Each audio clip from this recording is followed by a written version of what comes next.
What we found is that just 29% of citizens, or of those living in Gaza, had confidence in the Hamas-led government. And in fact, the most common response was that 44%, nearly half, said they had simply no trust at all in the government itself. There's also other indications that there's very low support for Hamas. Just 27% said that this was their preferred party, which is actually lower than Fatah in Gaza, so suggesting that the party that dominates the Palestinian Authority is actually more supported. And in part, a lot of this comes from the fact that 72% still said corruption was a problem, that people are frustrated with the institutions that Hamas provided in Gaza and not seen a solution. The anger, the pain, and emotion of this conflict. One angle which is often missing is what actual Palestinian people think. Now, many people assume that all Palestinian people support Hamas and should somehow be held responsible for what happened. But is this really the case? Now, Arab Barometer is an expert research network which measures public attitudes and sentiments across the Arab world. Now, they conducted a really interesting survey in Gaza and the West Bank just days before the Israel-Hamas war broke out after the atrocities on the 7th of October. And the findings are fascinating. They reveal that rather than supporting Hamas, the vast majority of Gazans have been frustrated with the group's ineffective governance. Most Gazans do not align themselves with Hamas's ideology either. Unlike Hamas, whose goal is to destroy the Israeli state, the majority of survey respondents favoured a two-state solution with an independent Palestine and Israel existing side by side. To dig into this more and to explain this research, I'm absolutely delighted to welcome to the show Michael Robbins, who is Director and Co-Principal Investigator at Arab Barometer. Michael, welcome. Thank you so much. It's a pleasure to be here. Yeah, I've really read your piece with such interest, and I will put it on my Twitter. I think I tweeted it a couple of weeks ago as well. But just talk us through some of your findings and just how you did your field work on this. How did you get this information and the timescale? Well, thank you so much. Arab Barometer has been conducting nationally representative surveys across countries in the Middle East and North Africa, and we happened to be in the field just before the conflict. So we finished the survey in Gaza on October 6th, the day before the conflict broke out. And so what we do is we go door to door, face to face, and go into people's homes and ask them their true sentiments to try and understand how they view their world. And so one of the things that we do is ask questions about their government. And what we found is that just 29% of citizens, or of those living in Gaza, had confidence in the Hamas-led government. And in fact, the most common response was that 44%, nearly half, said they had simply no trust at all in the government itself. There's also other indications that there's very low support for Hamas. Just 27% said that this was their preferred party, which is actually lower than Fatah in Gaza, so suggesting that the party that dominates the Palestinian Authority is actually more supported. And in part, a lot of this comes from the fact that 72% still said corruption was a problem, that people are frustrated with the institutions that Hamas provided in Gaza and not seen a solution.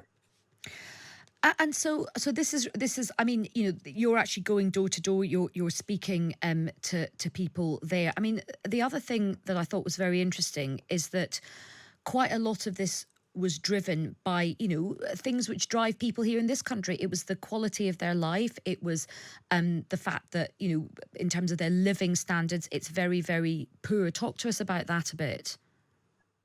It is. The situation, even before the recent Israeli operation in Gaza, was very, very difficult. I think the number that struck us the most was that in 2021, about half of Gazans said that they'd missed a meal in the past month, and that rose to 75% in this last survey that was done just a few weeks ago.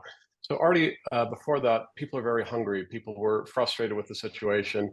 And what I think was surprising to us is that the Israeli blockade, since Hamas took over the Gaza Strip in 2007, and really even before that, was something that really limited the amount of goods that could get in. Yet Gazans were actually more likely to blame government mismanagement for the food shortages compared with economic sanctions such as the blockade.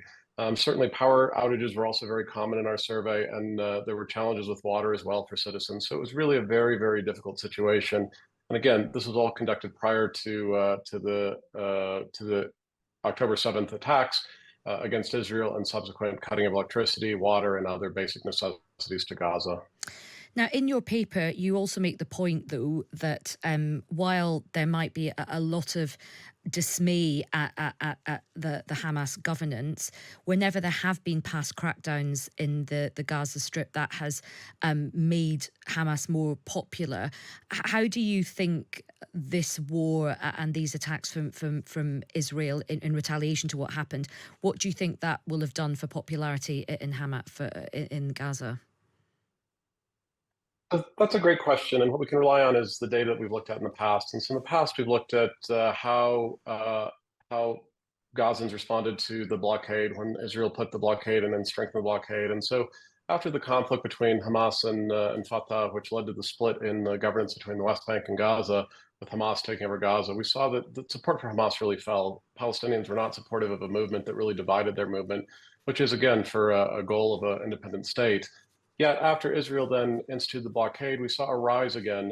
So instead of, as Israel hoped at the time, this might lead to frustration, people to move up and rise up against Hamas, it actually led to the opposite. It led to a move where the Palestinians are more supportive of Hamas overall, and so Hamas support increased. We've seen this as well. Dr. Khalil Shikaki of the Palestinian Center for Policy and Survey Research has documented this a number of times after military operations, that support for Hamas goes up. In effect, my enemy's enemy is my friend. So even if citizens in Gaza don't really like Hamas, they are being attacked by Israel and Hamas is resisting. So there does seem to be generally at least a temporary increase in popularity. When things die down, this tends to decrease somewhat again, but most likely at this point, given the scale of the operation, we would see Gazans having some sympathy for Hamas, the fact that they're all under attack and suffering from this. And instead of blaming Hamas for the attack, might be rallying to its cause. But again, we unfortunately don't have data and can't say for sure. Of course. And I mean, the timing of your fieldwork is extraordinary to have finished on the 6th of October. Now, what also struck me as fascinating, Michael, was that your research showed that Palestinians actually supported a political solution, a two-state solution. Tell us a bit more about those figures, because that feels very far away right now, and it almost feels in contradiction to what some, leaders are suggesting.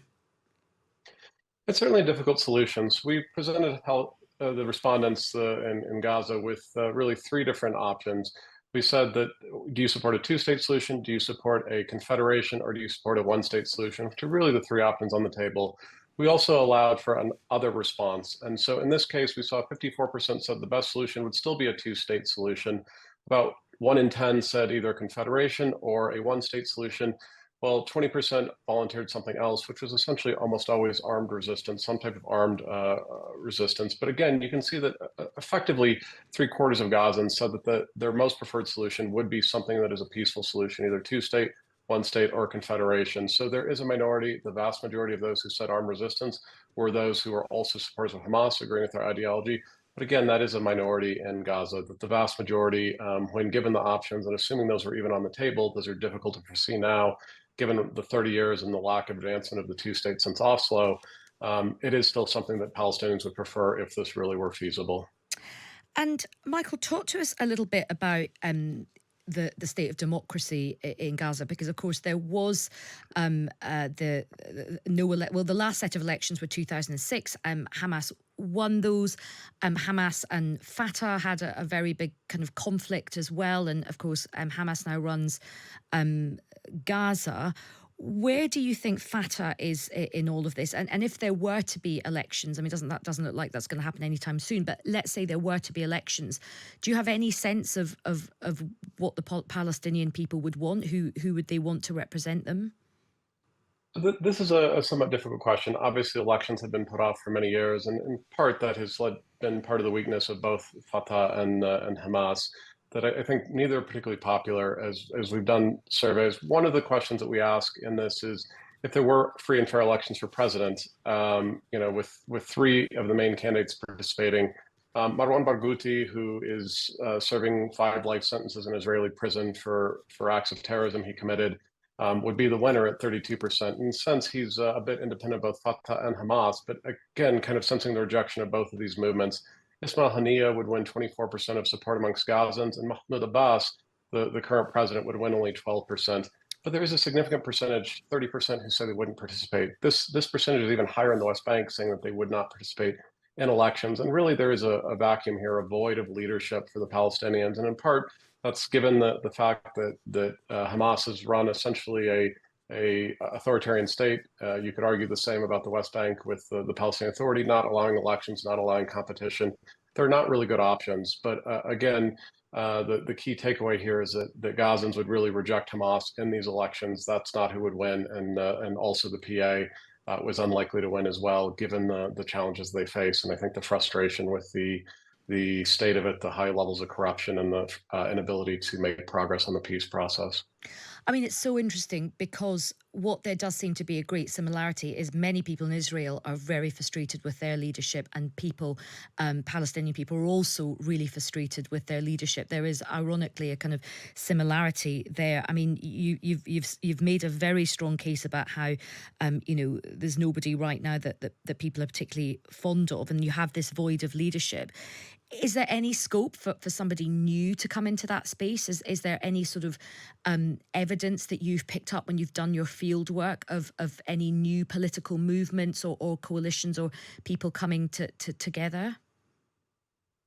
Uh, we really don't have any evidence of that at the moment. It is something that I think the main factions have so dominated Palestinian politics for the past 30 years, both Hamas and the PLO. It's essentially become almost a two-party group. There's others such as Islamic Jihad and so on that are more militant than Hamas even, that are playing some role. But again, there is this real challenge, and in part that I think comes from there's two issues facing the Palestinians. One really is the peace process.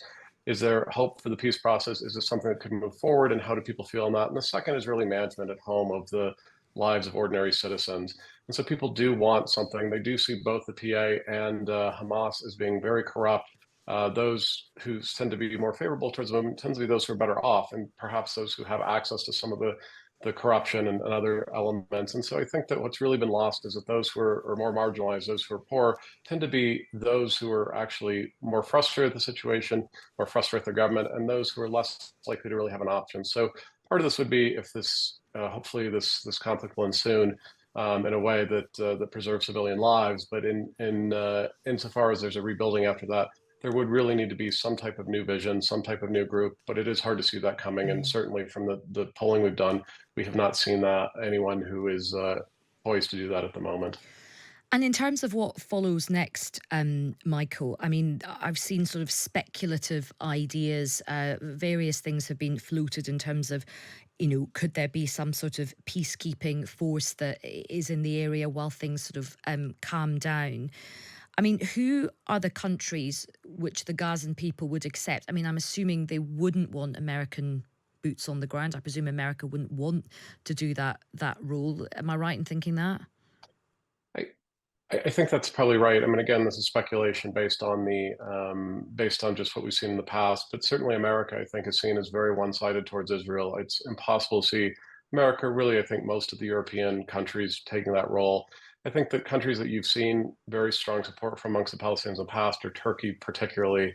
That Turkey has been under Erdogan has been one that has really forwarded the Palestinian cause, has talked about very symbolically during one of the blockades, did send a ship to Gaza to try and break the blockade, and certainly played that role. Again, it's an interesting role for Turkey. It's unclear that they might actually want to engage in that type of activity. It would be very precarious for them. Certainly there are challenges now with Israel even playing that role if they'd be allowed to.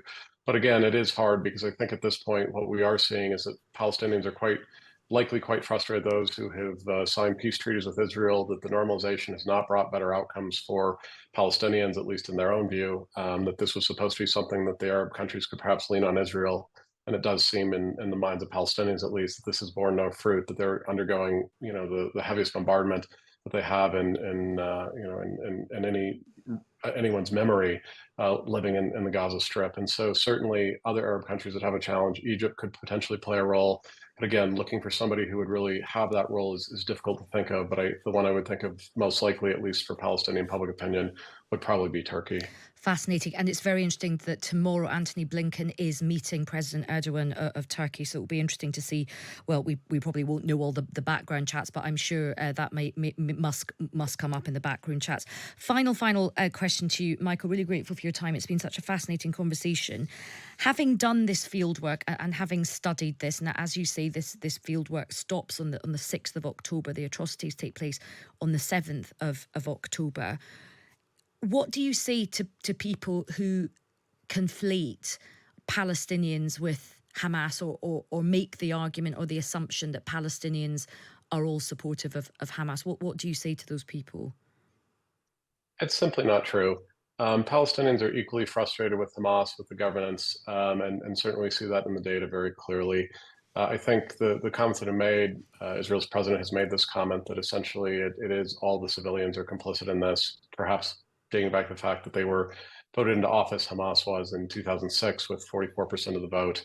Again, that still is a minority of Palestinians support that. And as people have lived under Hamas and seen that, there is a real frustration with the way that they've governed. So, I mean, the bottom line is that the Gazan population, the Gazans as a whole, the civilians of the territory are not complicit in this. They are also suffering under Hamas.